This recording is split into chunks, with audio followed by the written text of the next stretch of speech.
Home Affairs warns people who refuse to replace green ID books. Broadband.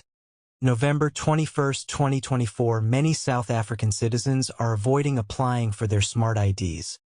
But the Department of Home Affairs has warned that not upgrading places people at greater risk of having their identity stolen.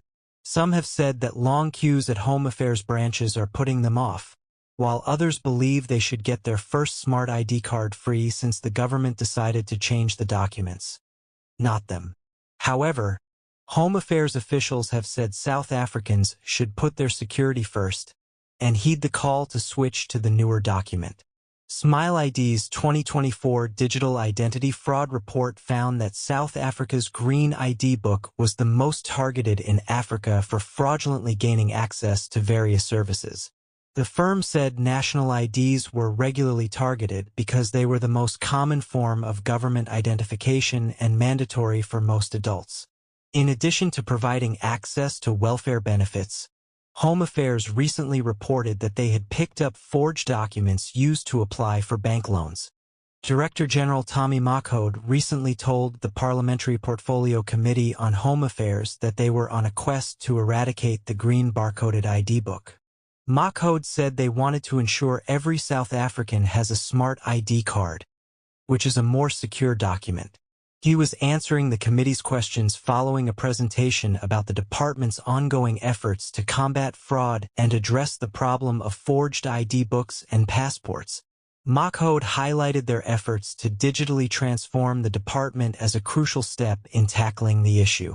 We cannot overemphasize the issue of digitization, which means we have to get rid of the paper records, said Makhode. He said over 30 million records have been digitized. Former Home Affairs Minister Aaron Motsoaledi began the digitization project, simultaneously using it as a youth employment program. Makhode said that once Home Affairs had migrated away from paper records, they must eliminate the green barcoded ID.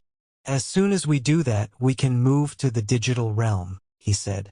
However, before the Minister of Home Affairs can declare the old identity book invalid, the department must ensure that a critical mass of people have adopted the Smart ID card, hence its appeal for people to apply. It must also open Smart ID applications to permanent residents and naturalized citizens.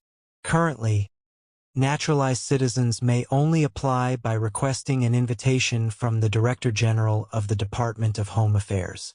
Although the department has told Parliament that it has made good progress in its Smart ID rollout, the truth is that South Africa's migration away from the old Green ID book is years behind schedule.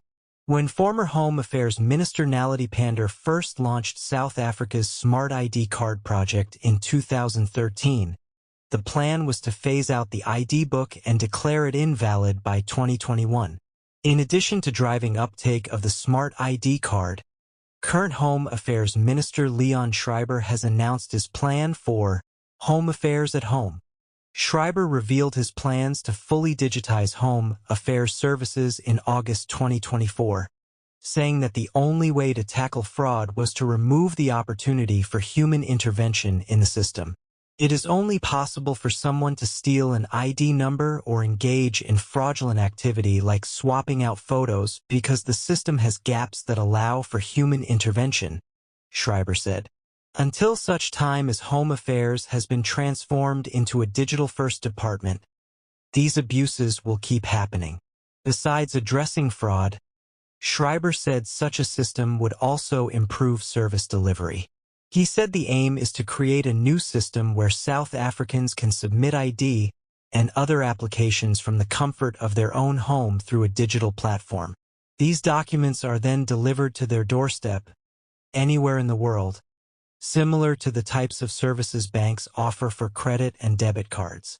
He said their future end-to-end digital platform will handle all applications, adjudications, and communications between South Africans and the department.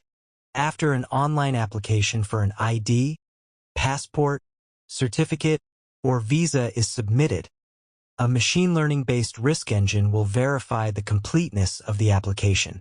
The system will authenticate users, check for fraudulent documents, conduct facial recognition checks, cross-reference databases, process cashless transactions, and communicate the outcome to the applicant, all within seconds.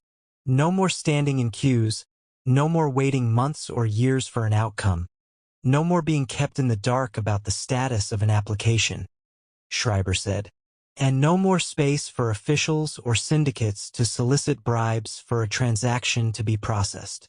This shift would also enhance the work environment for department staff, allowing them to focus on more exciting and productive tasks.